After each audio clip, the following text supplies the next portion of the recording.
Good morning, everyone. My name is Anne, and I am with Maternity Wise Doula Training International. I'm the director, and I would love to talk about this very, it's a sensitive, but it's also a very important topic. Just so you know, this might be hard for some of you to get through because some of the experiences that we're going to talk about might feel familiar. And so if you need to pause the recording, step away, take a breath, take a drink of water, whatever it is that you feel like you need to do is the right thing to do. So do not feel like you have to watch this thing from beginning to end with no pauses, but at the same time, I encourage you to stay with us. And even if you're taking breaks, do finish so that we can get to where we're looking at solutions, okay? I'm going to go ahead and share my screen. I like to call this the narcissistic abuse behaviors in medical care. I like to call it the sneaky psychology of manipulation in birth. And we're going to talk about why that is the case. But first, let me introduce myself. I am the mother of 6, 3 hospital births, 3 out-of-hospital births. My oldest is turning, this is actually old. My oldest is turning 32, and my youngest just turned 9. I've been a doula for over 30 years, teaching doulas for 20 years. I'm the co-founder and current director of Maternity Wise International. The reason why I teach this class is that I was raised by a narcissistic mother and I married 2 narcissists. I always joke and say that the first marriage was to an amateur narcissist and the second was to a professional narcissist. And I started to really learn and understand and recognize those behaviors that I grew up with, that I felt really, I don't want to say comfortable with, but they felt familiar. And, even when something is negative, if it feels familiar, you're more likely to feel comfortable around it, right? Or at least think you're managing the situation to a degree. So again, I wanted to go ahead and give you the trigger warning again.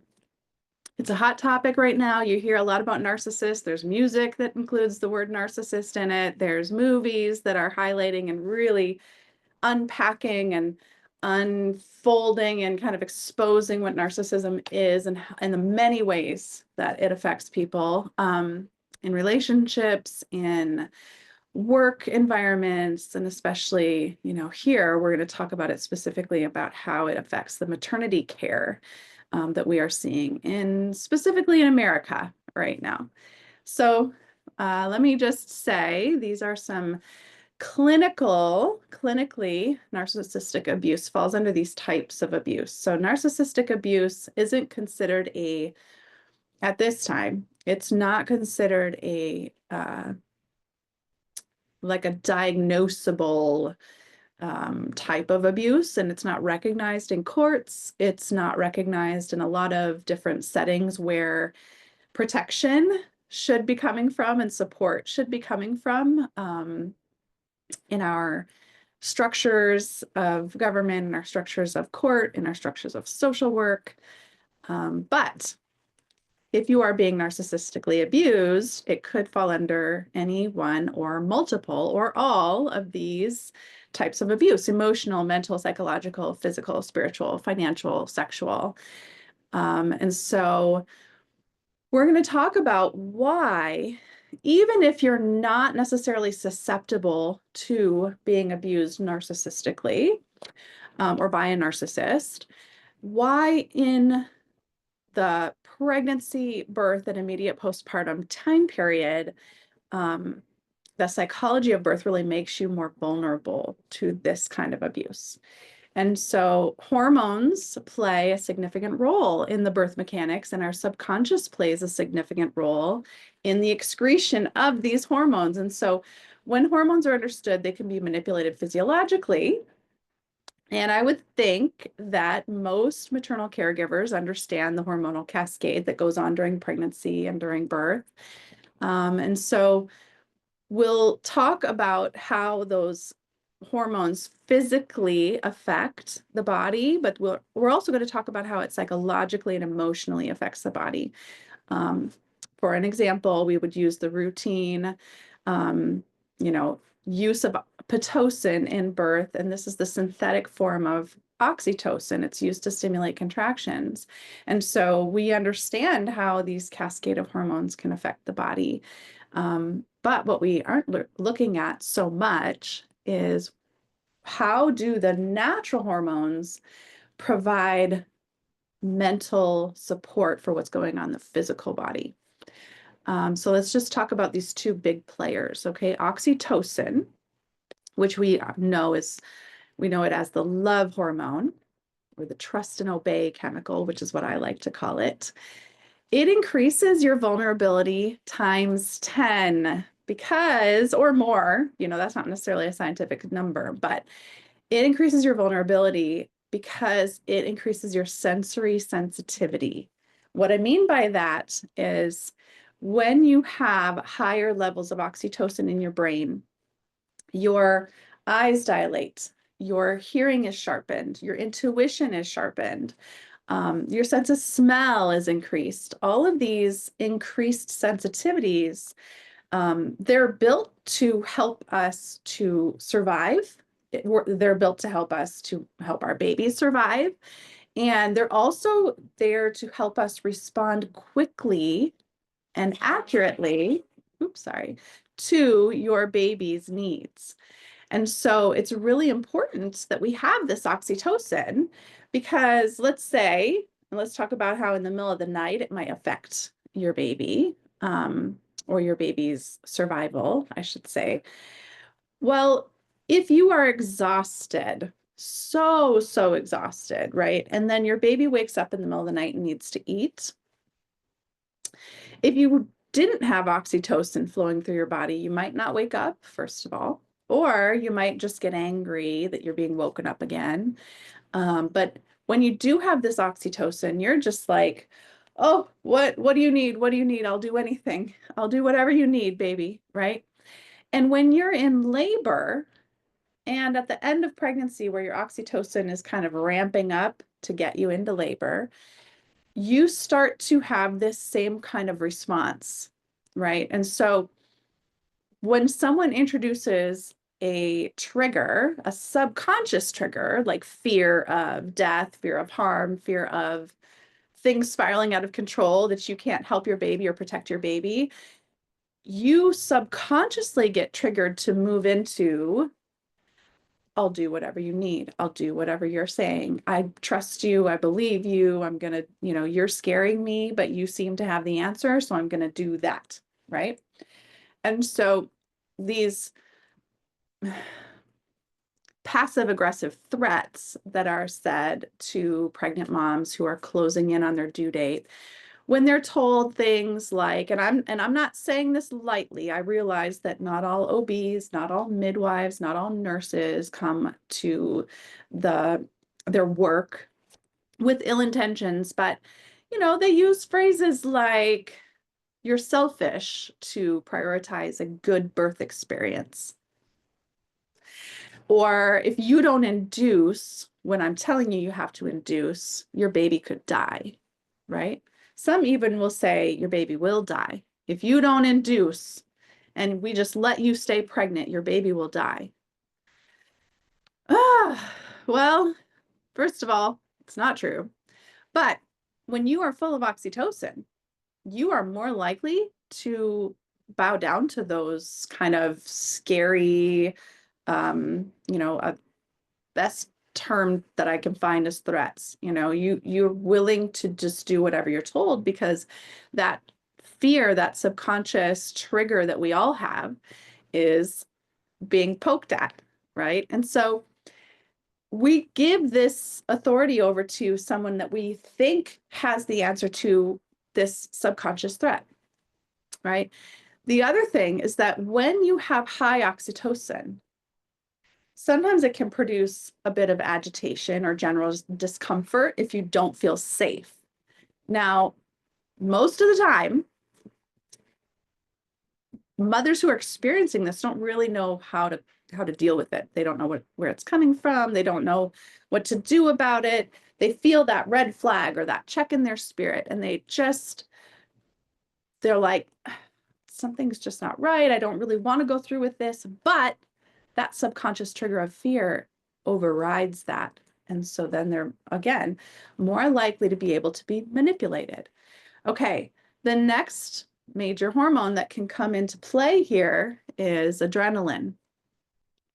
Now, adrenaline, when you get triggered or you suddenly are in a position where you have an adrenaline rush, you may feel one of these four things, right? Fight, flight, freeze, or fawn.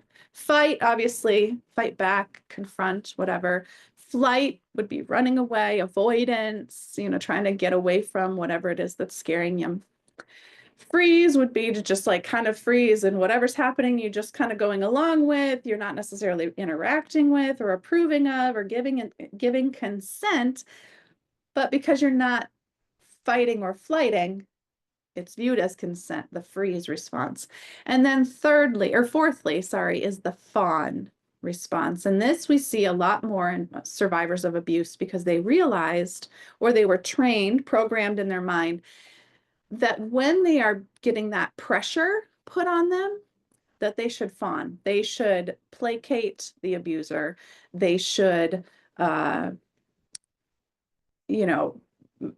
settle things or gain peace because they're scared of what happens if they don't make this person happy with them, or this people pleaser syndrome, but it's really it's a trauma response. And it's usually a trauma response when someone has endured a lot of abuse. Nobody is fighting while they're in labor, okay? When you have this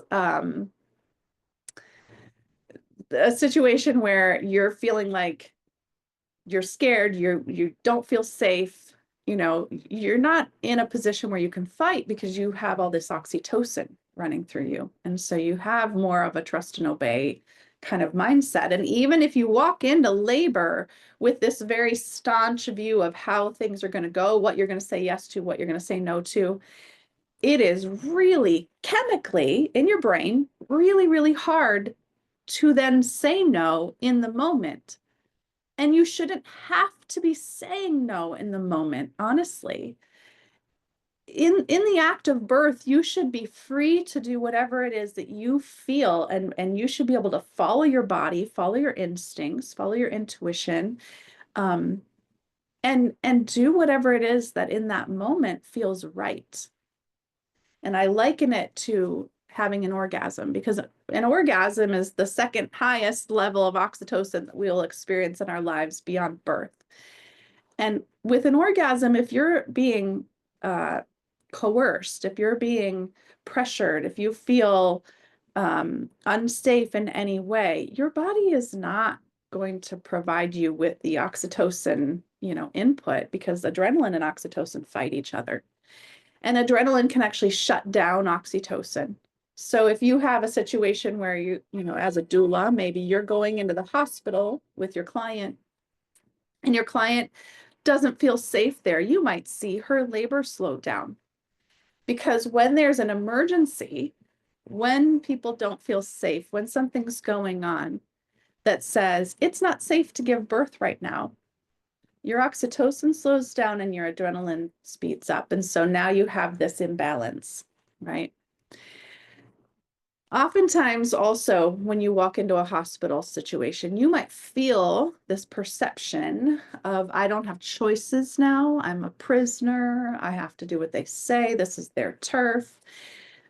They're going to come at it a little bit like that sometimes, but we have been programmed really from very young, and our parents and our grandparents were programmed from very young to think that doctors, any kind of medical personnel, has authority over us. And you see this especially when a patient will question something or will, say, no, I don't want that, or I read that that's not evidence-based, or whatever, I've done my research. You get the doctors and the midwives and the nurses who will say to you, oh, you consulted Dr. Google, did you?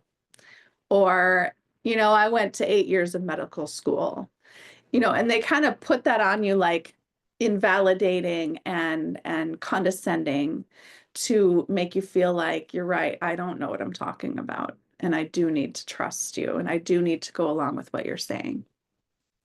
And so along with that, kind of bullying practice that we see, now you have this inaction or lack of a specific refusal, and that's where this passive consent comes in. And so you have adrenaline going through your veins, and you're thinking, oh my gosh, I'm scared. This doesn't feel right. But I don't feel like I can stand up. Ooh, had a little feather floating by. I don't feel like I can stand up for myself. And so I'm just not gonna say anything. I'm not gonna refuse. Right. And so also when you're looking at these kind of responses, people with previous abuse or trauma, they are much more likely to be quickly compliant. Now, in a typical mom-dad, stereotypical partnership, right, where you're going in and there's a mother and the father's there as the support person, there are these are stereotypes, keep in mind, but there are two kind of mindsets about authority. Women, in our genetics, in our bones, we understand that we are the keepers of health. We are the keepers of well-being within our families. Now, in a male-driven society, in a patriarchal society in which we are living in and experiencing,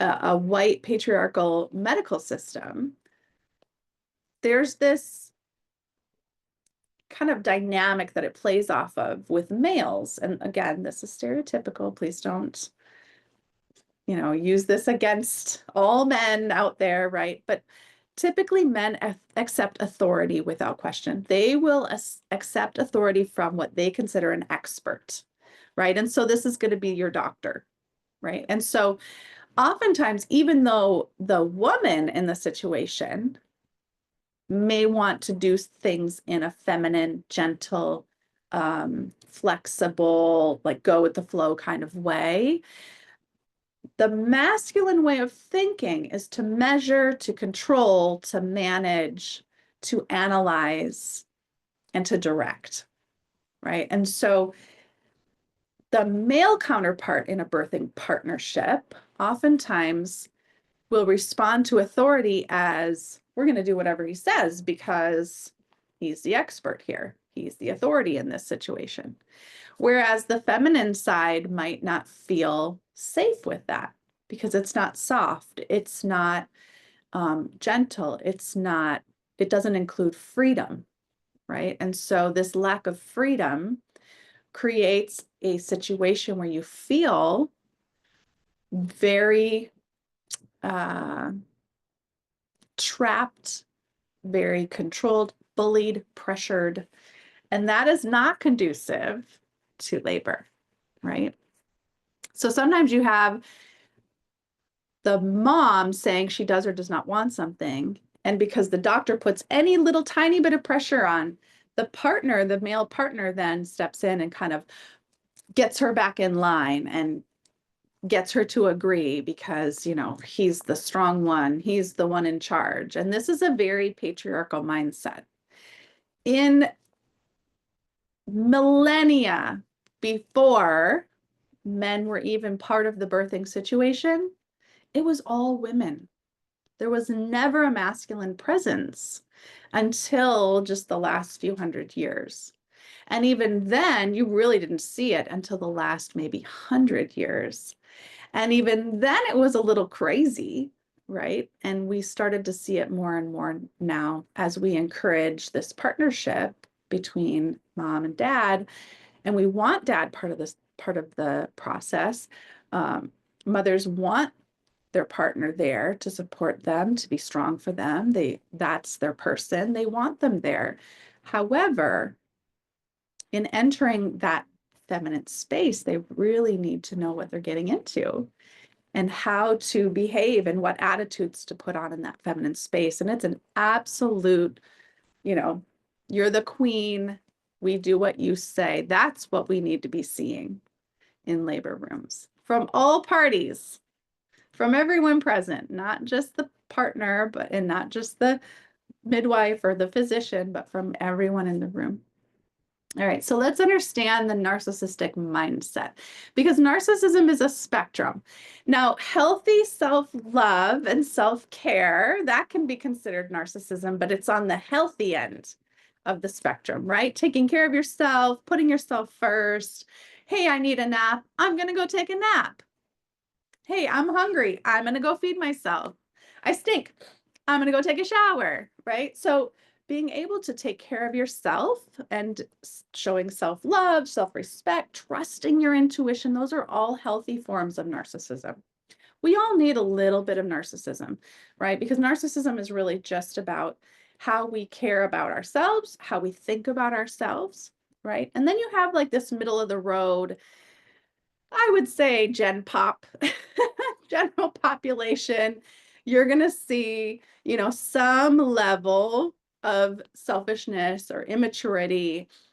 There's nothing, you know, super, super wrong with having that kind of mentality, except that it's not just you to yourself, right? And it's going to affect others. And that's where, you know, we see people getting angry with each other because they're not thinking of someone else, or not working in empathy. They're not using kindness or leading with kindness, right? Now, that spectrum is so big, right? So you can have people that are mostly healthy and occasionally jump into the selfish or immature. They can go back to their healthy, mature self-care. But on the other side of the spectrum, you might start to see a more dangerous, what we call malevolent or Machiavellian is the very extreme, right? And so someone who is very, very manipulated or manipulative, they might be highly intelligent. They might even be sociopathic. When you get to the far spectrum of narcissism, you often see it overlap with two other actual personality disorders. So narcissistic personality disorder is a thing. The two that they can overlap with, which is considered the dark triad or whatever, is psychopathy. So being a psychopath, which means you don't have any kind of conscience. You don't have any kind of regrets for your behavior. You don't really have any kind of understanding about other people's feelings and how your behaviors affect other people's feelings. You're just going to do what you do, right? And sometimes that means murder. And so it's really kind of scary to see someone who is at that farther end of the spectrum. And there's plenty of people out there that are close to or even at that side of the spectrum who have not done anything that they've gotten caught for yet, or they know where that line is and they haven't crossed the line into something that they could actually have consequences for, right? Now, also in that category would be sociopaths. Sociopaths are actually very intelligent and they have a high emotional intelligence. And in that, they are able to manipulate people. Now, sociopaths, they don't have, they might have regret over their actions, but they enjoyed their actions too much for it to bother them for very long. So their conscience is low, right? Their conscious reactivity is very low. However, they're smart and they are empathetic enough that they understand other people's emotions. And in this way, this is what makes them a sociopath. This is kind of the definition, is that they're able to manipulate others based on their emotional intelligence and your emotional susceptibility to their manipulation, right? Now, narcissists Narcissists, they are very highly empathetic as well, to the same degree that sociopaths are. They will use it. They will manipulate using that in emotional intelligence. But the thing with narcissists is that they believe they're entitled to do these things. They think so highly of themselves that it's not a they made me angry, so I killed them. It's more of they deserved to die because they made me angry. I don't know if you quite followed the gist, but narcissists can be all the way to that extreme. Okay. Now, unhealthy narcissism shows up in a variety of ways. It will be more prominent in careers where authority is important.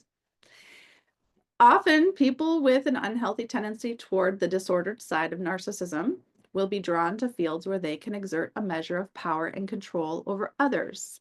They really, really like to have a badge or a title that they believe entitles them to this authority over other people. They love it when they have some kind of certificate that shows them that, proof that they should have this control over people. Many times this perceived authority is wielded excessively and inappropriately.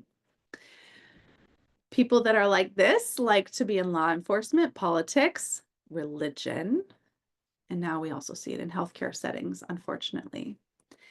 The other thing that's a little sad is that men tend to be more on the unhealthy end of this scale than women. It can affect both genders, but you're going to see a little more of the dangerous behaviors and traits coming from the male gender. So in medicine, because women were kept out of authority positions, especially in medicine, you're not going to see a lot of women with these kind of behaviors. But in medicine, providers have been taught how important it is to gain compliance because litigation is the basis for most, if not all, protocol. Did you know that? Protocol is not necessarily designed to get better outcomes because we want better outcomes. Protocols are put in place to protect the provider from the consequences of a bad outcome. Now, that's a completely different mindset from how a birthing person would go into their birth, right? The provider's looking at it as, I need to keep myself safe. And I don't care if you're safe in the process. I need to keep myself safe. I need to do this, this, and this to make sure that if stuff hits the fan, when it comes back on me, I can defend myself. Because I can say, I followed these rules. I did these things, right? So this creates some cognitive dissonance, right? Because when you're being treated by someone, you assume that in healthcare, the Hippocratic Oath applies to you. You assume that your doctor is going to be there to do no harm.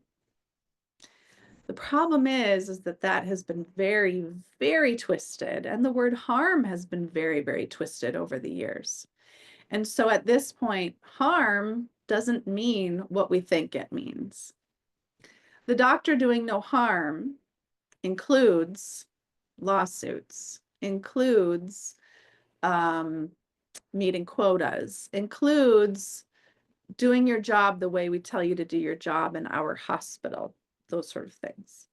All right. I am going to, by the way, this presentation is going to be provided on the website along with this recording. So when you are looking at this recording, if you're wanting to follow along or if you want to zoom in on some of these things, right, you'll be able to. Okay, so you'll have access to this. Now, traits and behaviors. Let's see if any of these feel familiar in a medical setting. Okay, an air of superiority, a grandiose image of oneself. These are all narcissistic traits, by the way. How about a medical person who maintains an image right? Trying to maintain an image, working hard to create an outward appearance of their inward view. And their inward view is that they are amazing, that they're charming, that they're happy all the time, that they're accommodating. It might make them look like they seem interested, but this is one of the biggest tricks of all. When they start asking invasive questions, they are not showing that they're interested. They are looking for information they can exploit. That is what that's about. So when you meet someone who's charming, who seems happy and friendly and very accommodating, and they want to ask you questions about their life, but they're not sharing anything meaningful about their own life, sometimes they could be a narcissist. They might be looking for information that they can exploit later, right? How about people who tell jokes all the time and they tell stories where they're always the hero?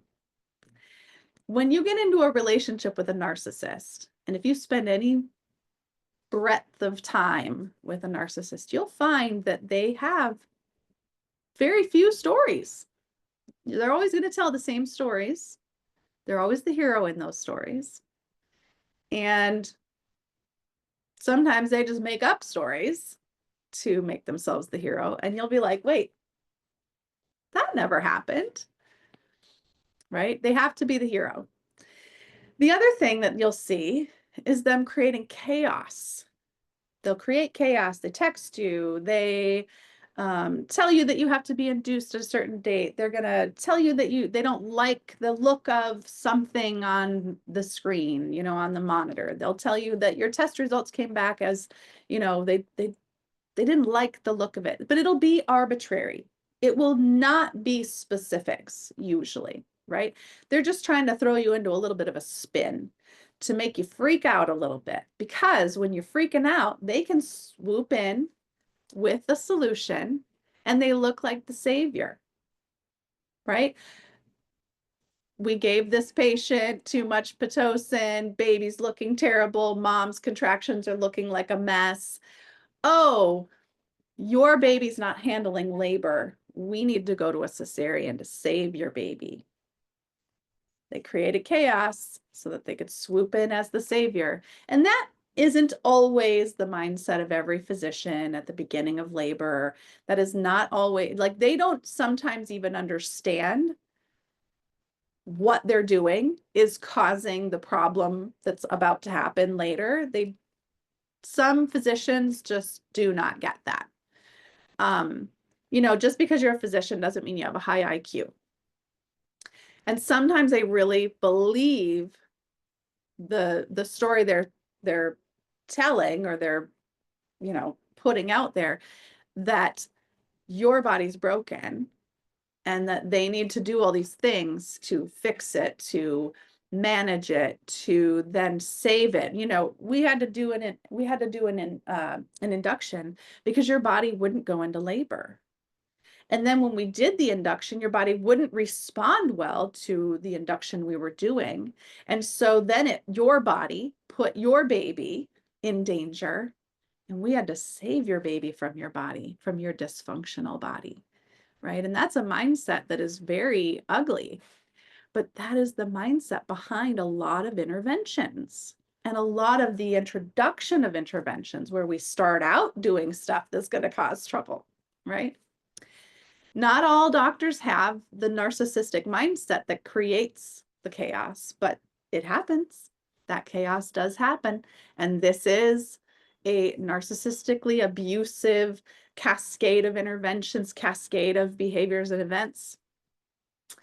So the next thing that you're going to hear about, and it's very popular, right? Everyone uses the term gaslighting now. And this is really so frustrating, because this causes the patient to question her own reality. Sometimes I've had clients, I've had doula clients who I was there at their birth and I know how things went down. And they will confront, because they're trying to get closure, and they will confront their doctor and say, I wish you hadn't done this or that, and I would not have chosen that. And I felt pressured by you to accept this intervention. And the doctor will completely deny that that's what happened. Just completely deny or invalidate the patient's feelings. They'll retell what happened in a different way.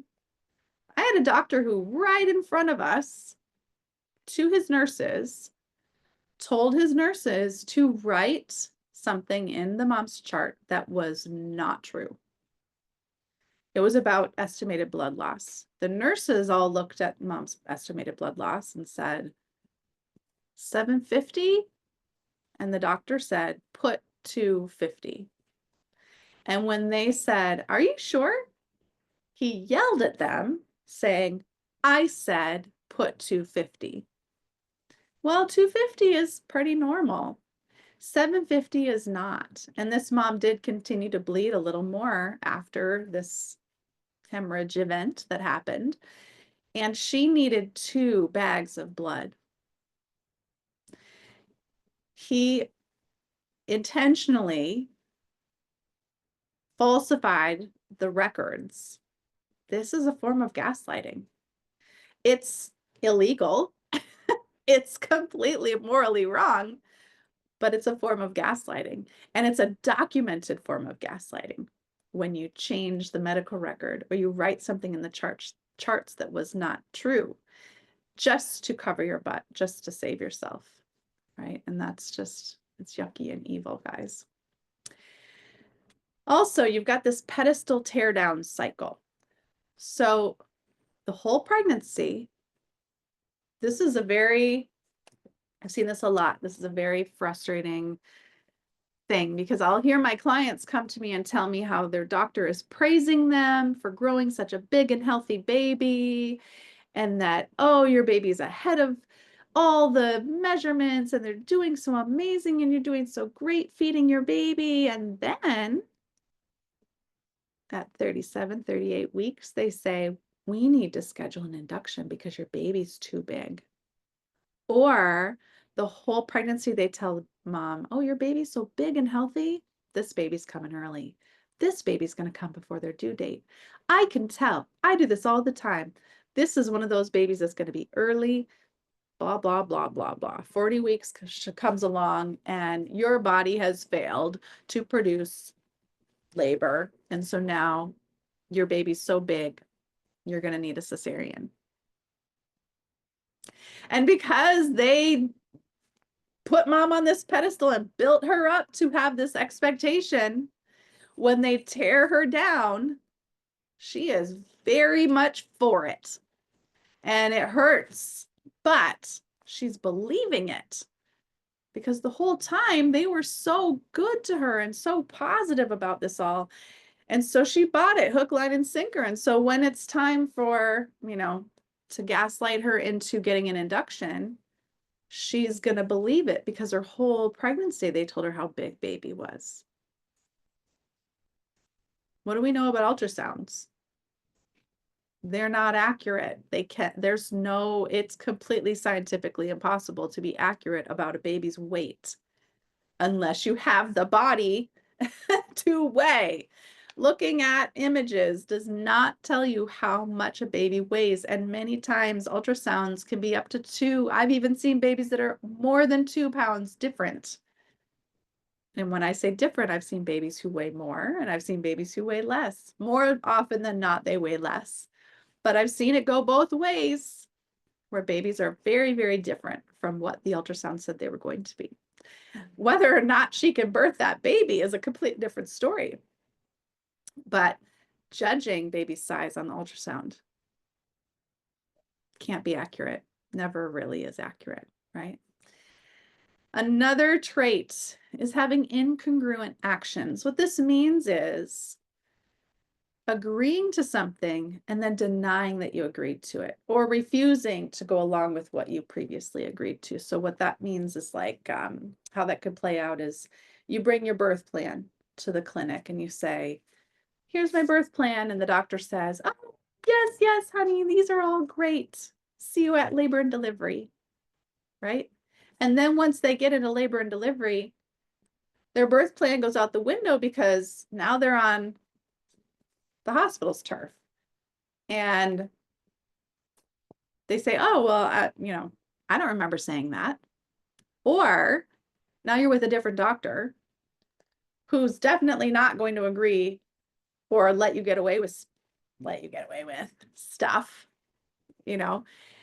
And so you have doctors who are being dishonest in the clinic just to get that compliance, right?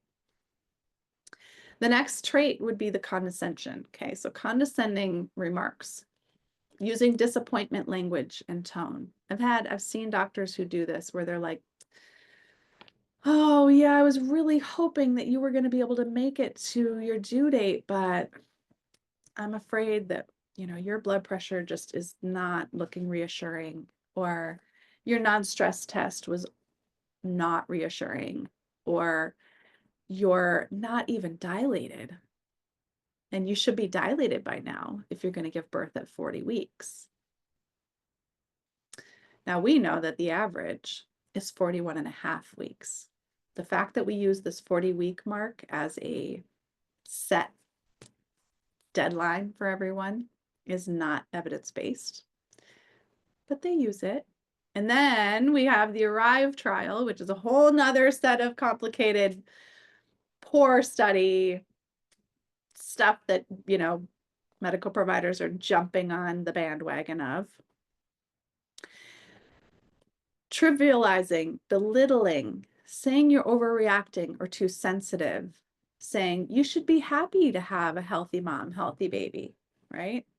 Why are you upset about your traumatic birth experience? You should be happy that we saved your baby, right? And it's not going to come through in those exact terms, although I've had people tell me that they've got family members who say these sort of things to them, right? Postpartum nurses at the hospital. Healthy mom, healthy baby. Well, healthy emotionally is important too, right? Also, using medical terminology that's not understood by a lay person. This is one reason why having a doula by your side is really, really helpful, because sometimes staff doesn't know they're doing this, but sometimes it's intentional, right? They might say, oh, baby's looking tacky, or we're seeing late D cells. The average person has no idea what those things mean, right? And so having someone that's there that can explain these things to you so that you can use your own brain to figure out what you want to do with your own body, right, is really important. They also might use vague language like, I don't like the look of baby's fetal heart tones. That I've heard that a lot, where the physician comes in and says, well, we're not liking the look of baby's heart. We're not liking the look of how baby's going along with these contractions. A layperson has 0 hours of fetal heart tone reading studies, right? They have no idea if it's reassuring, if it's normal, or if it's concerning. They have no idea. And so using this, I don't like the look of this, they're using kind of like this gentle layperson language to mask the fact that they're just using that as an excuse, right? Sometimes D cells happen and it's not a problem. So unless there's some specific evidence and specific explanations going on, this vague language might be a way that they're narcissistically abusing. Lies versus ignorance. So this is something I've been saying for my entire 30 years as a doula. If your client's provider is saying something that's just not true, it's one of two things. Either they're lying because they're trying to manipulate your client, or they're truly ignorant. I had a client once, I'm in the delivery room with my client. The doctor says, so she wanted to delay cord clamping. And the doctor says to her, if you don't clamp and cut the cords, the baby's heart if you don't clamp and cut the cord immediately, the baby's heart will pump all of its blood back into the placenta and the baby will die. And I am not kidding you. That's what she said. And the mom and I just looked at each other and went, well, we know that's not true. And she was baffled. She was like, how can you say that's not true? That's, I learned that in university or whatever it was that she said. And it's like, wow, they're really teaching something that is not true, or maybe you didn't understand it. I mean, I didn't comment any further. The dad stepped in and said, we're not clamping and cutting the cord till I say so. Granted, they're all goo-goo over the baby as soon as the baby comes out, and the doctor clamped and cut the cord anyway. Even though I commented on the fact that she was about to do it, the parents were saying no as she did it. So sometimes this ignorance creates fear and motivates the provider. But either way, whether they're lying to manipulate you or they're just truly ignorant, they are not a safe caregiver either way. And then that invalidation of you, possibly having any kind of intelligence of your own. I've heard it many times. I suppose you got that information from Dr. Google, right? Well, doctors do searches on Google too. They just didn't want you to know that. A lack of empathy and compassion and the use of invalidation speak. So using this invalidating tone, which is a condescending tone, but you may have heard some of these things said. Nobody gets a medal, honey. You should just get an epidural. Nobody gets a medal for dealing with labor pain. You might hear, what's the point of suffering? I've heard nurses actually say, nobody has to be a martyr. You don't have to be a martyr. There's no reward for being a martyr. Childbirth is not martyrdom. It's a very big difference, but I digress. And sometimes you'll even hear people say things like, when I gave birth, and then they proceed to tell their birth story that supports their agenda. And this could come from any direction. This could come from a narcissistic care provider. It could come from a narcissistic family member. It could come from anywhere. Also, oftentimes you'll see this envy. It's a little weird, and I didn't understand it when I first started to see it, but there's this envy of anyone who has influence over their patient. So a narcissistic caregiver is going to appear competitive. They'll often tell you that you don't need a doula. They'll tell you that you don't need support. They will make negative comments and insinuations about whatever other person is influencing you, whether it's your childbirth ed provider, your partner, your doula. Sometimes they'll take advantage of your partner or your doula stepping out of the room, and they'll come in and do a procedure you said no to previously, or give you medication that you said no to previously. And then sometimes they refuse to allow the support person to be present. So in some hospitals, they put barriers of entry to getting your doula in the door. I've also seen where clients have gone to the hospital, and not just my clients, but other people's clients as well, where they go in maybe for an induction, or they just want to get checked because they've been laboring and they're not sure if they're like dilating. And so they go in and the nurses tell them, oh, it's not time to call your doula yet. No, don't call her yet. It's not time. It's not. Oh, you have a long way to go. It's not time to call her yet. And they basically keep telling mom, because mom doesn't know. Maybe this is her first birth. She doesn't know when it's time to call her doula. And so even though you might go through when it's time to call you, the family might not call you because, oh, they don't want to wake you up. It's in the middle of the night, or, oh, they're not quite sure. And, oh, their nurse said it wasn't time. I had a client who went to the hospital once, didn't tell me they were heading there. Their intentions were, because she was laboring through the night, and her intentions were, I'm going to just go in and get checked. And if I'm, if this is for real, we'll call Ann. Well, by the time they got there, she was fully dilated. And the nurse actually told her, don't call your doula yet. It's not time to call her. And then her husband called me anyway. I got there as they were pushing. Thankfully, I wasn't far away. I got there as they were pushing, and I was like, how did we get this happened fast? How did we get here? And the mom actually told me, the nurse was trying to make me wait to call you. But I knew that I was going to be pushing any second. I could feel it. So sometimes even the nurses will be like, don't call your doula, because they don't want somebody interfering in what their job is, right? And there are doulas out there that do interfere. And so they might refuse to allow your support person to be present.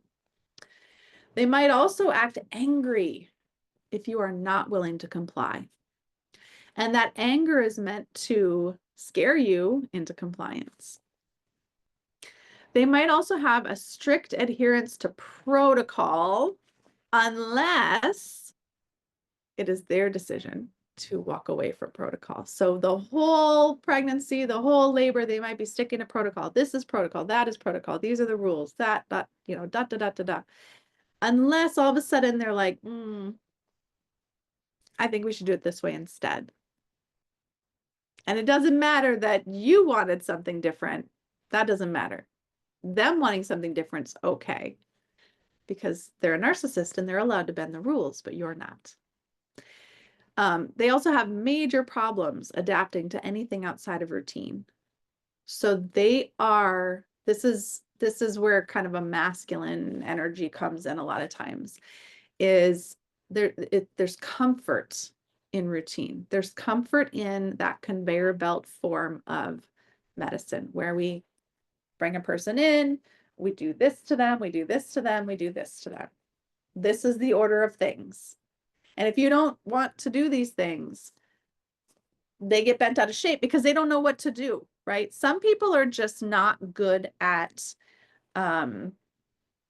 spontaneous decision making, right? They're not good at thinking outside the box. All they know is step 1, step 2, step 3, step 4. And if you want to skip step 3, they're like, oh my gosh, something terrible is going to happen because we skipped step 3, right? But in a narcissist's mind, they have a hard time adapting to anything outside the routine, and it's about control. So they get impatient with anything that is outside of their control. And so it makes them nervous, makes them feel anxious. And an anxious narcissist is someone who's going to put even a tighter hold on what's going on. They will also assume their power and their control over you without consulting you. Now, you probably have heard from other things we've done about the difference between implied consent and informed consent. Informed consent means I am going to have a discussion with you. I'm going to take the time. I'm going to respect you as another human being. I'm going to respect that this is your body we're talking about. And I'm going to explain to you the benefits, the risks, the alternatives. I'm going to have an honest discussion with you so that you can make the best decision for your body. You bring your experience with your body to this discussion.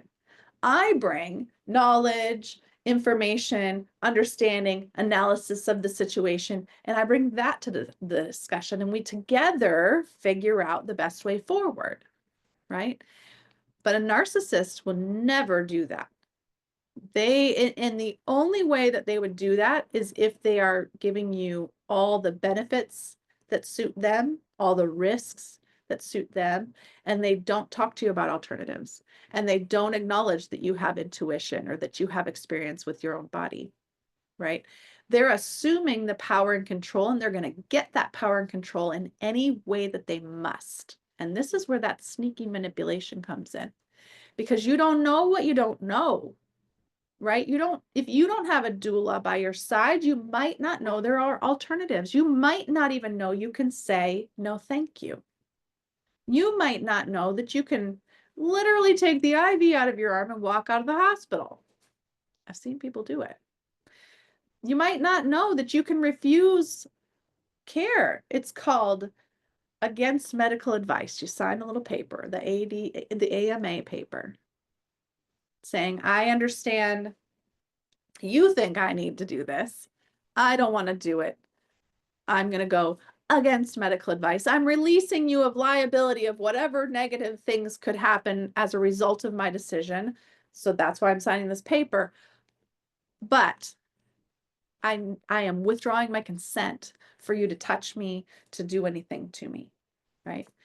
In a narcissist world, that is the ultimate challenge, right?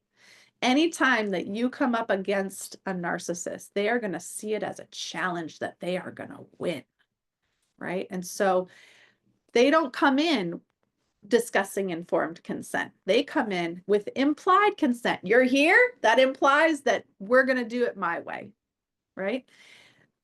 When you are done with your 39-week appointment and you're leaving the clinic and you are getting ready to schedule your next appointment, and you find out, oh, your doctor already scheduled an induction for you tomorrow morning.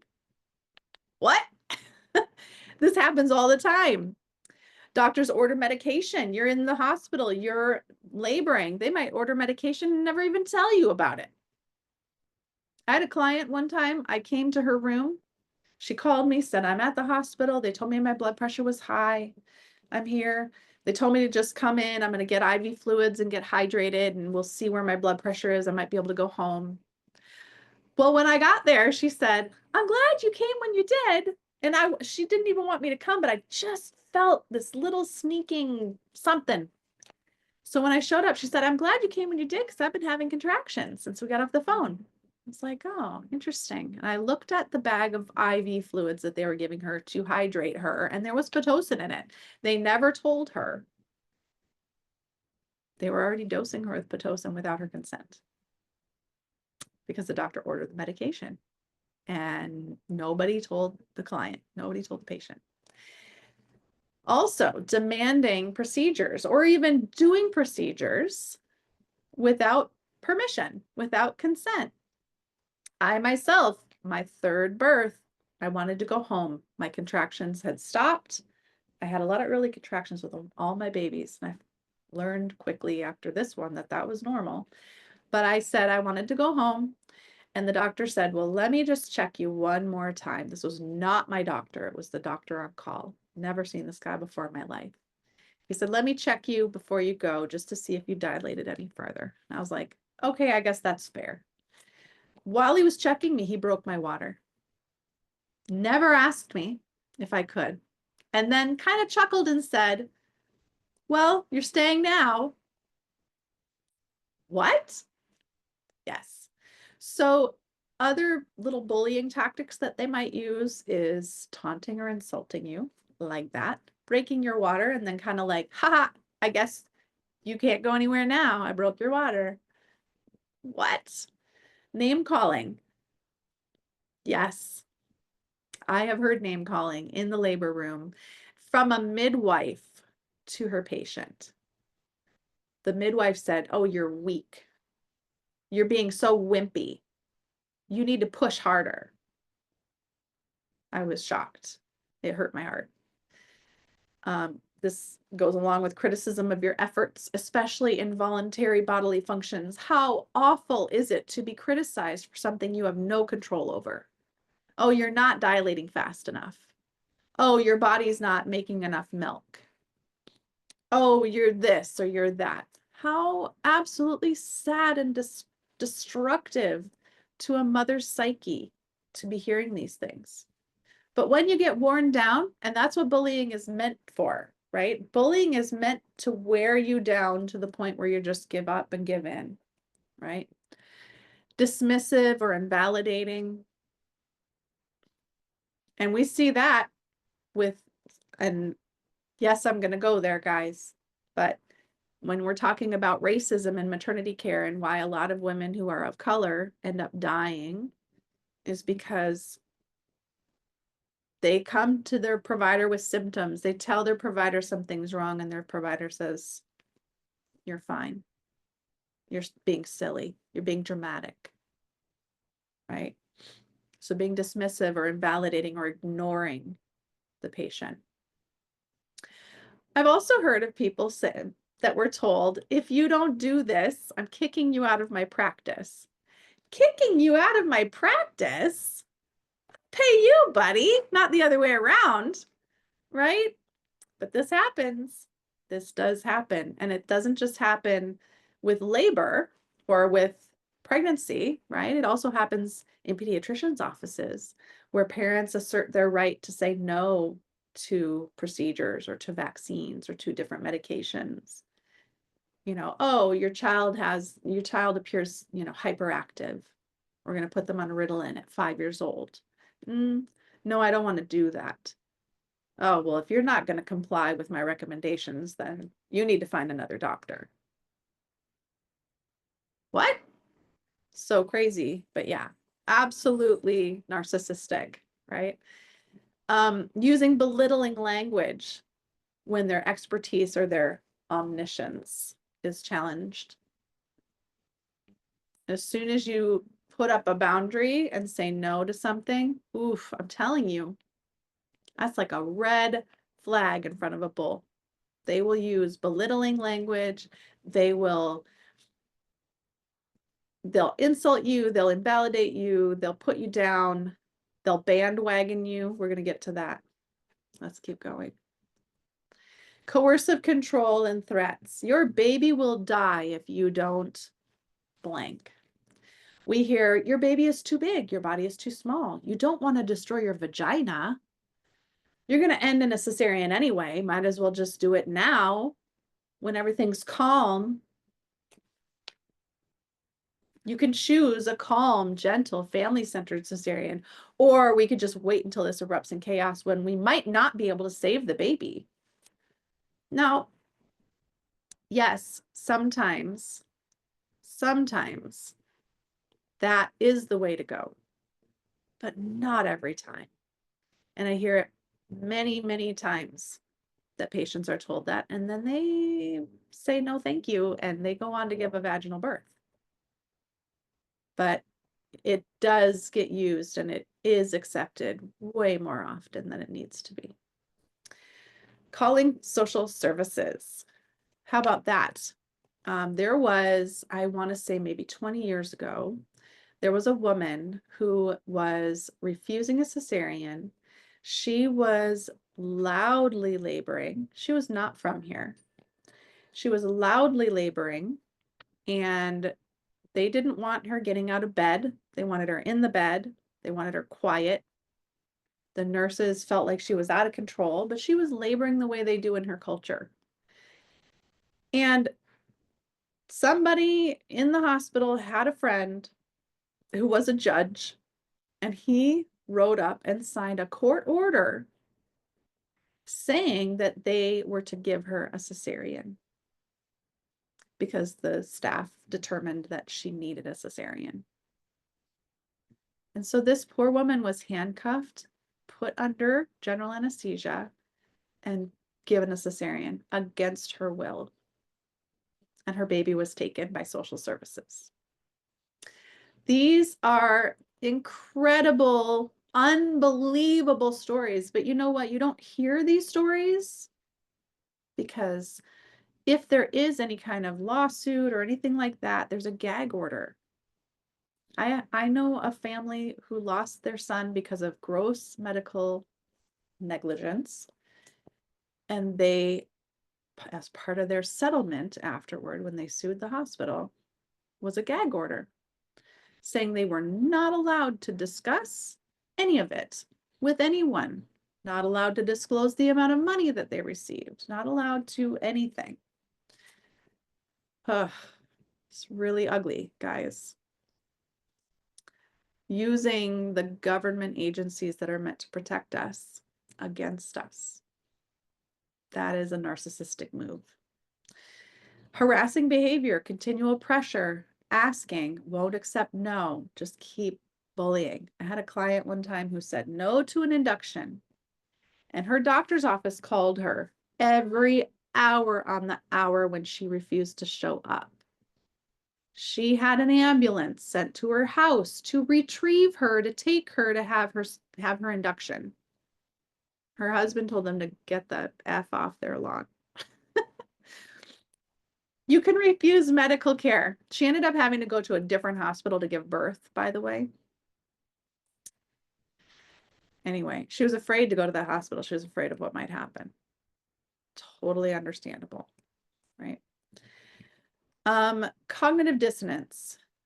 So when you have someone who tells you repeatedly, I really care about you, and I really care about your baby, and I really care about your preferences, and then they just completely discard those preferences, that's cognitive dissonance. When someone says something but does something else, it causes you to go, wait, this isn't lining up. That's what cognitive dissonance means.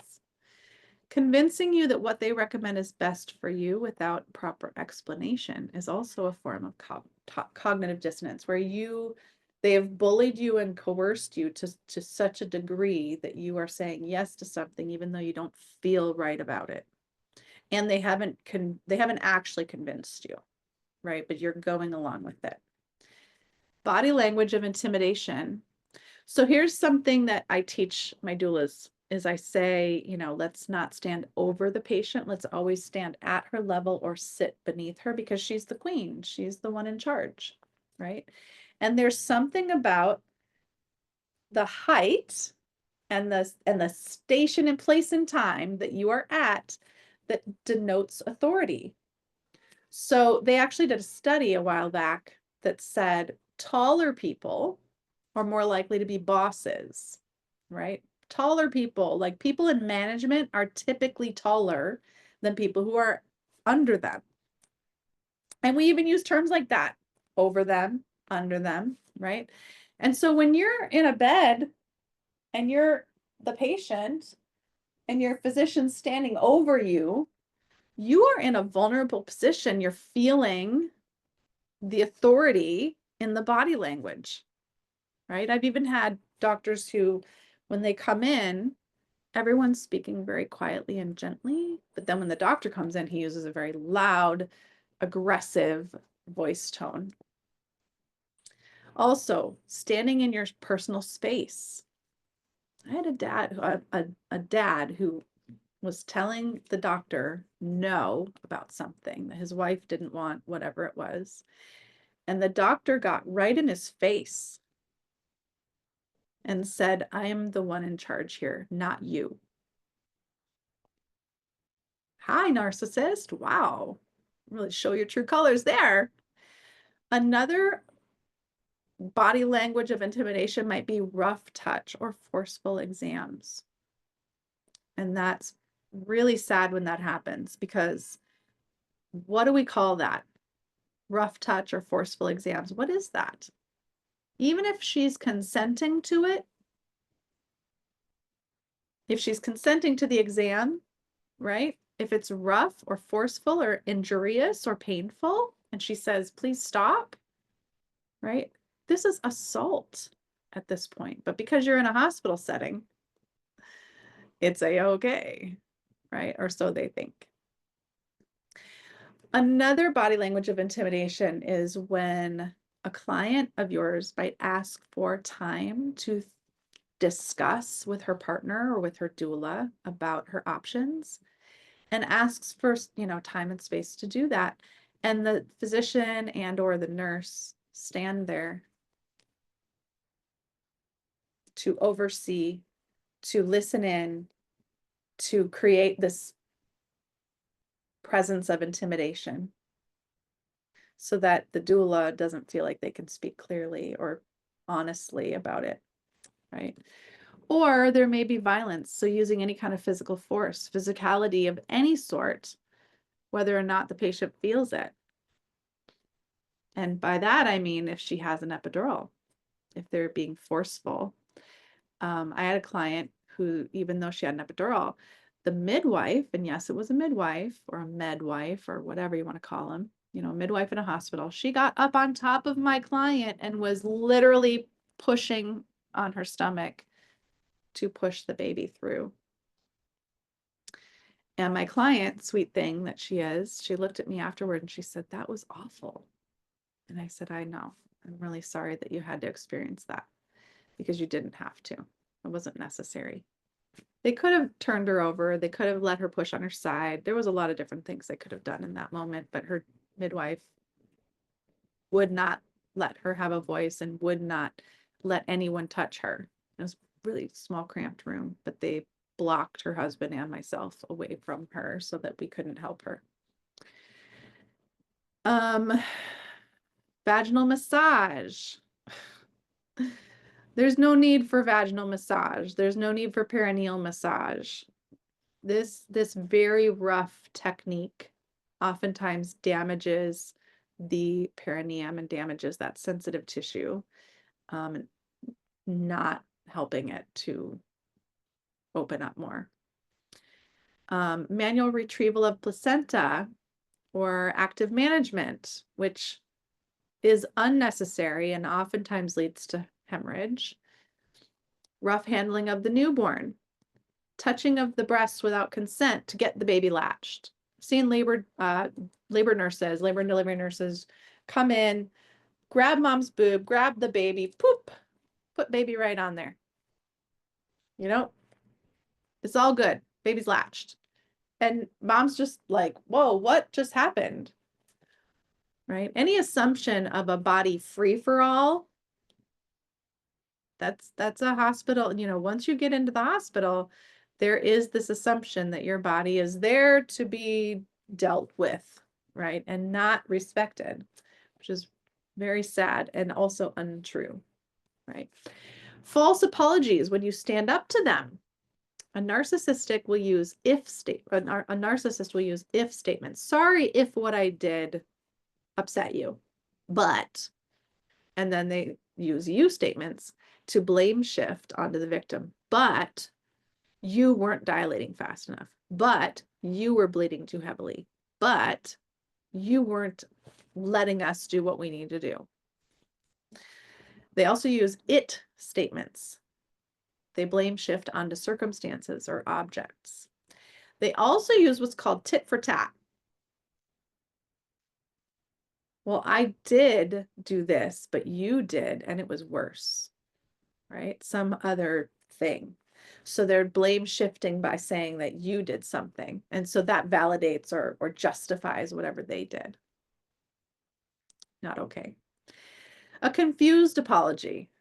Oh, pretending that they don't understand why you're wrong or why you're upset. You know, or they don't understand what they did wrong. I'm not even sure why I'm apologizing. I don't see what I did wrong.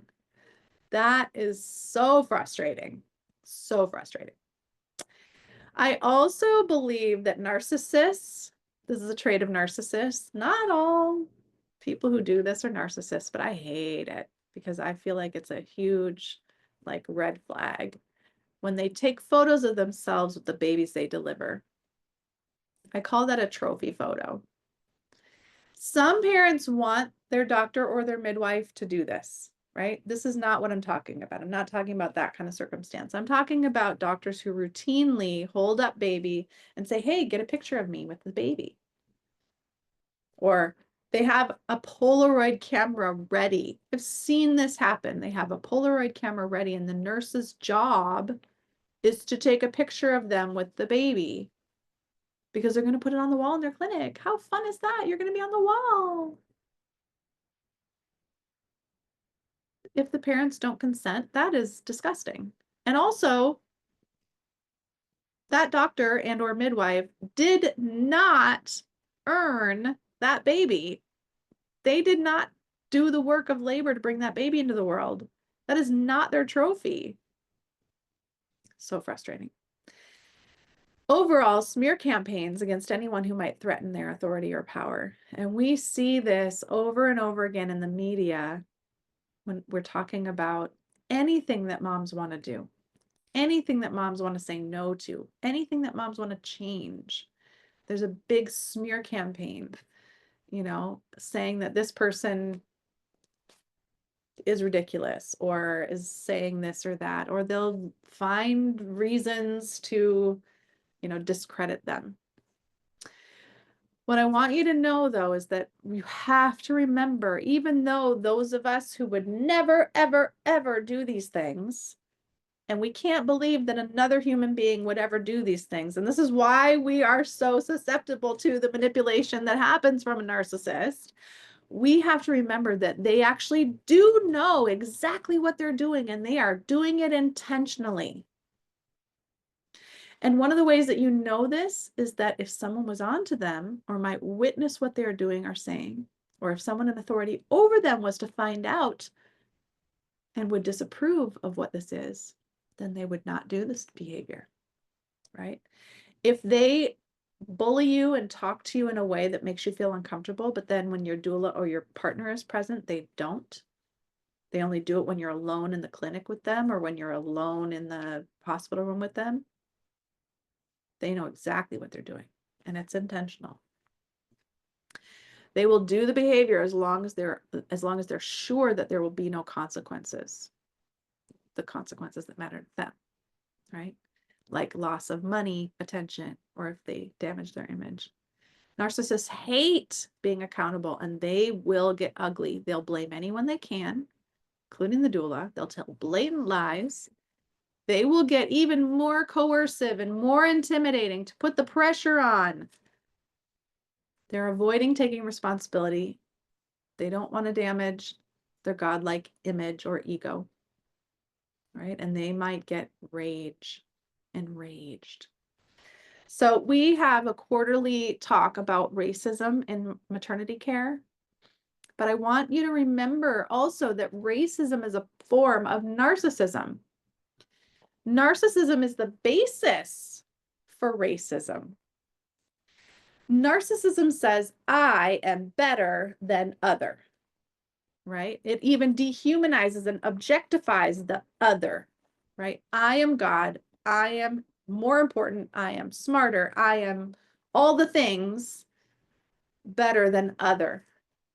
And racism says, I am all the things better than other because other is Black, or other is Spanish, or other is anything that they are not, right?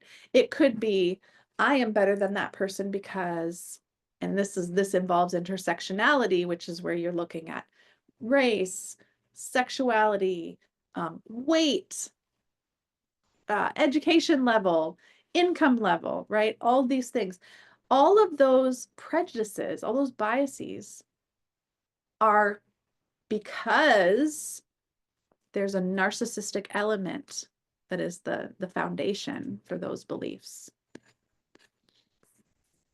Now, what should you do to cope with the experience? When you recognize that you have experienced or witnessed narcissistic abuse, it's normal to be angry and or scared. Remember that the person behaving this way is unlikely to change. And confronting them will usually only escalate the abuse in the moment. So you have to be very careful about how you do this, because you could actually make things worse for your client, worse for yourself, your children, whatever situation you find yourself in with a narcissist, okay? So first of all, you have to accept it. I know that sounds awful, right? But you can't control or change other people, and you cannot expect them to acknowledge or even have remorse, because they won't. So you have to expect that they are this way, and you can't, no amount of confrontation or holding them accountable in the moment is going to make any difference, because it will only escalate things, right? Their only response to you trying to hold them accountable is to get even more enraged. So you need to accept that it has happened and that it will likely happen again. Don't let the injustice eat you up about it, though, okay? This kind of abuse is not your fault, never your fault. It does not reflect upon you. It doesn't reflect upon your worth, your contribution to the scenario. No one does anything to deserve it. So even though you might think, well, I agreed to the induction because you were manipulated, honey. You don't deserve to be treated the way you're treated. You don't deserve to be abused just because you agreed to participate in whatever it is that the narcissist got you to participate in, right? It does not mean you deserved it.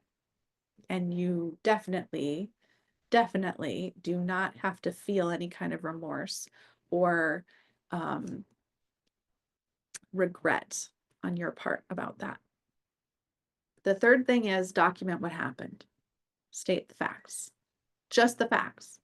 Make a timeline. State only the behaviors and how it affected you, or if you're the doula, how it affected the patient, the partner, the baby, the other staff, how it affected yourself. And then consider submitting a report or complaint to whatever board, supervisor, or organization is above the person. You can do that anonymously, but most of the time they need the details of who, when, and where, and what, so that they can actually, explore that. And if you think that things are not being recorded in a hospital setting, you're being naive. So they will review video and audio and notes of what happened. But in the moment, what do you do in the moment when this is going on? How do you help your client? How do you advocate in the moment? You will speak directly only to the patient. One of the tricks or tactics that we use against narcissists is called gray rock. And this is where you do not let your emotions show to the narcissist. The reason is that this is like candy. Your emotional reaction is like crack to them. They love it. They feed off of it, right? And so you don't acknowledge them. You gray rock them. Keep your emotions intact, and you ask your client, what do you want to do? You say things like, no one can force you to do anything. You are in control of what happens to your body. You're doing a great job. You know your body best. Your instincts are valuable. They're important, and we can trust them. Your internal wisdom is worth honoring. Now, I want you to keep this list, you guys. I want you to memorize these phrases to say to your clients in the moment, because the only way for your client to get through this situation is to remember her worth, because the whole point of a narcissist's behavior is to exert their perceived worth over the person and their perceived authority over the person. And when you remind the patient, when you remind your client that they are the one of worth, that they are the center of attention here, that they are the one who has the authority over their body, they can then make decisions to refuse or to whatever, or to ask for a different caregiver. Because if they're not getting treated the way that they should be, there are alternatives in every hospital setting. Unsure about birth centers, you may find that there's not options to ask for a replacement at a birth center. But also if you're having a home birth, your midwife's probably not a narcissist and probably going to be listening to you, and you probably already have a good relationship with her. But in a hospital setting, you do have options, and you can ask for a different nurse. You can ask for a different OB. You can. You're going to also say to your client, I trust you to make the right choice for your baby, for yourself and your baby. Your body is not broken. You can do this. How do you want to do this? Right? You can do this. So how do you want to do it? How do you want to do it? Do you need time to think about or process this information before you make a choice? Nobody can make this choice for you. Only you can make this choice. Nobody can override your decision either. And it's your right to be heard, and your choice will be respected. And you can give a little nod to the provider at that point, because that's the truth.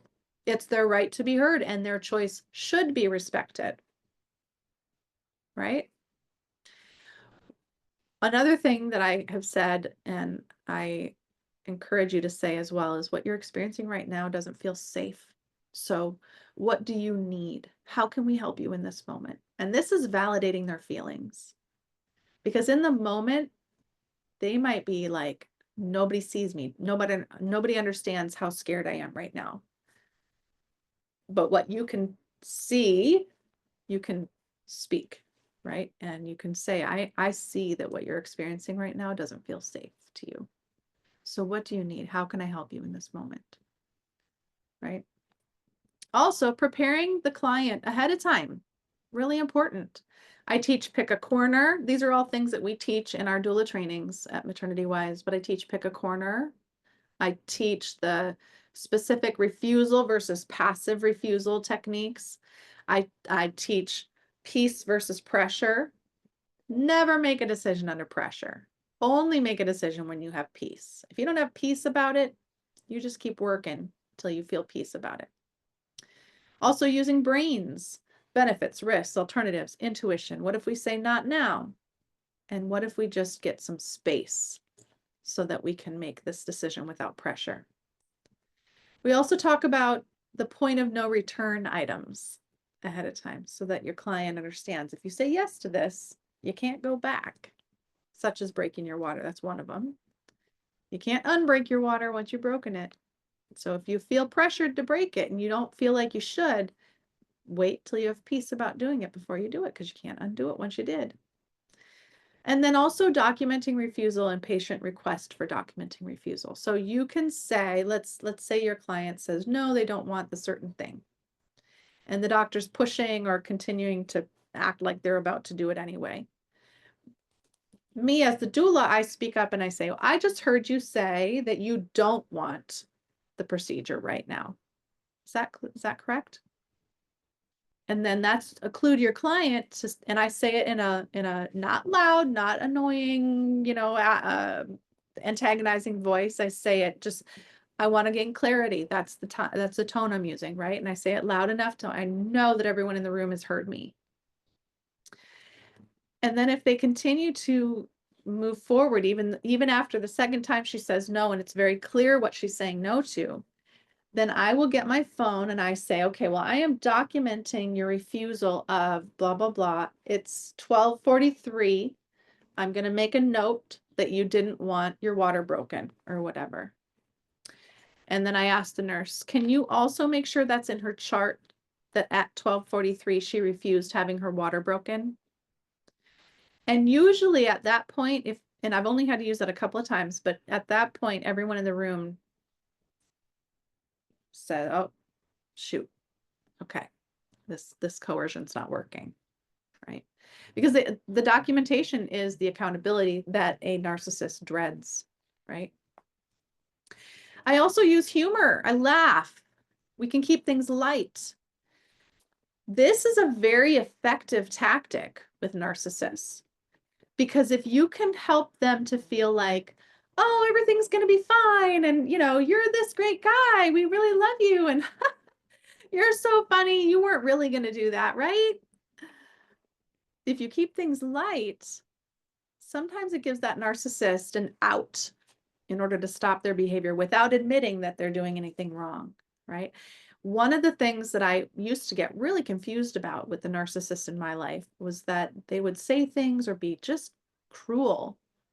And if I called them out about it, they would say, it was a joke. It wasn't a joke.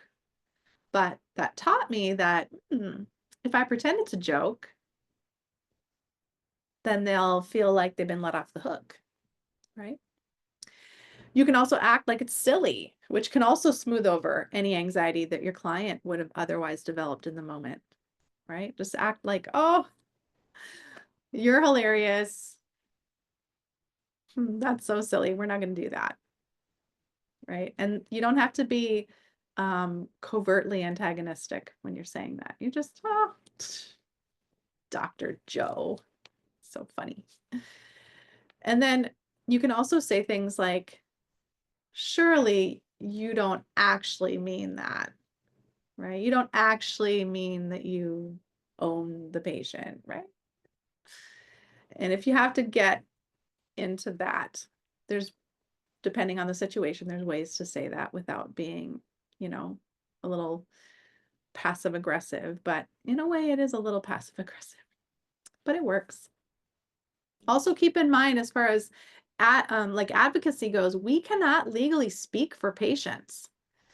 We can promote certain things, we can stand up for certain things, but we can't speak for the patient. We can't do refusal or consent for the patient. The patient is the only one who can do that, or their legal partner.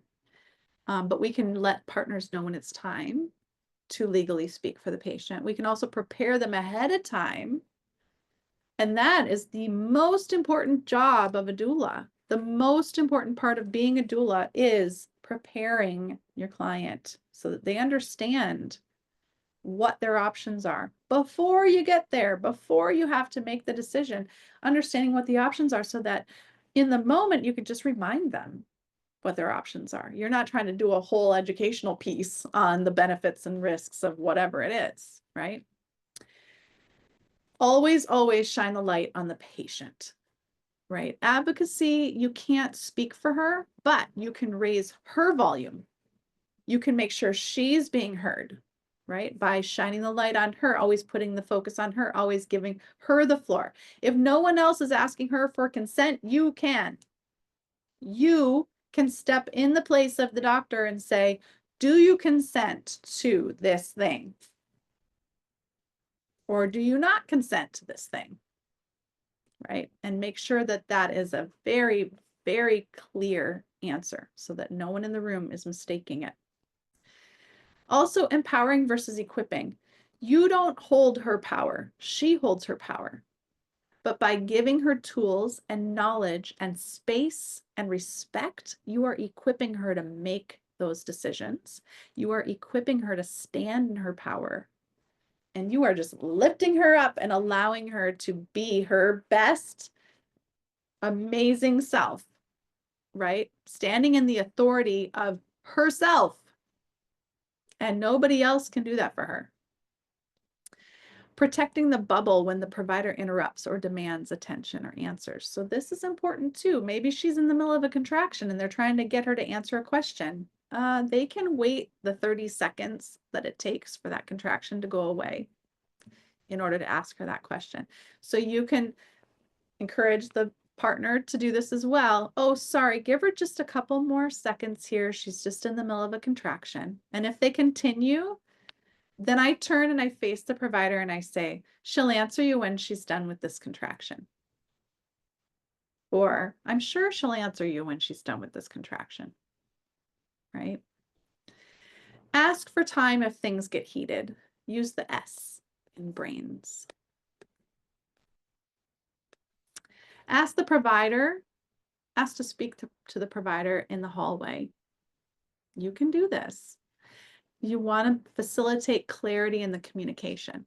So let's say they're really pushing for something and you're like, this seems fishy to me. I don't think she needs this, but don't say that to the provider. You're just going to ask for clarity. You can just go to the hallway with them and say, help me understand your position. I realize you're really pushing hard for this, but I don't understand why, and I don't think the patient does either. So if you can explain to me, I can help the patient to understand it too.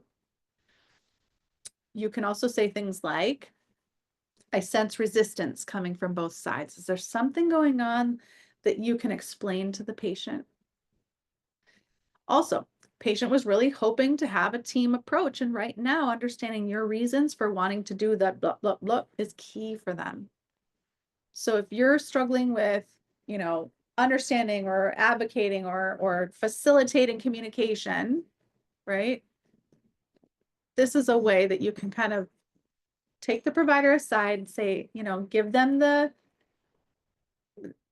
help them to understand that you're part of the team and that you're trying to create this team approach and that you're trying to facilitate the communication and make sure it's clear to the patient, because maybe what they're wanting to do is truly important in that moment, but patient's saying no, no, no, no, no, right? And that can be really hard to come up against. But when you can understand why the provider is asking for something, you can then translate that. Also, help the patient to own their own truth, validate their feelings, their experience, provide feedback in the moment of what you're seeing, hearing, feeling, and what's going on, and that they're not crazy. They're not irrational, right? Respectful, non-biased recognition of their experience can also minimize trauma because they're being assured that they're not the only one feeling this way, right? You can even tell them, oh, I know, I feel frustrated too, right? Because they're not in it alone. Remind the patient that they're allowed to have needs and that those needs are not bad, right? And that need could be for time or space or food or whatever, that those needs are not bad. Voice your respect for the patient's boundaries. Remind them that boundaries are about what they will accept or tolerate, and it's not about forcing the other person to do the right thing. You can't force anybody to do the right thing. You can use words like, this is you talking to your patient, your client, we cannot force your providers to agree with you, but this is still your body and you still have the final say. You don't have to accept being made to feel this way. Would you like to ask for another nurse, doctor, midwife? Right. Your wishes should be respected by your caregivers. How would you like to continue your labor? Right. You're just stating the truth. You're stating the truth. Don't be afraid to speak the truth. Okay. Now, direct confrontation might be the first step for some of you people, right? Some folks might think, and I might be one of you, that when people are, misbehaving or saying something that they shouldn't, that our job is to confront that, right? Trust me, if I'm on the phone with customer service, I am that lady who's going to be very direct, very assertive, probably sounds a bit aggressive, right? I'm just trying to be efficient in getting whatever it is that I called about, right? But direct confrontation in this kind of setting should be a last resort, especially when dealing with a narcissist. Directly confronting a narcissist can actually become dangerous. Okay, so direct confrontation in this kind of situation is a last resort. Use only as necessary. Make very direct statements and be very specific. Don't use a lot of words. Be as concise as possible. Very factual, very specific. There's no need for verbal abuse, right? There's no need for rough touching. She already refused more than once with a smile on your face. Touching her or speaking to her like that is not appropriate, right? I'm documenting the fact that she refused and you are pressuring her to go forward when she's already refused, right? Using your phone or whatever to do that. Using specific commands. Remove your hand from her vagina now. Sometimes that's necessary. I've been there for situations like this. Saying specifically, stop, blop, whatever it is. Right? Sometimes you got to be brave. After the experience, you have to follow through with reporting. She's got a brand new baby. She might even be in a trauma cloud. She might not be able to help herself or write documentation or do anything. But you, doula, your job is to follow through with reporting, helping her to report as well. Provide extra support to the patient and her partner. Take care of yourself. You may need healing from secondary trauma.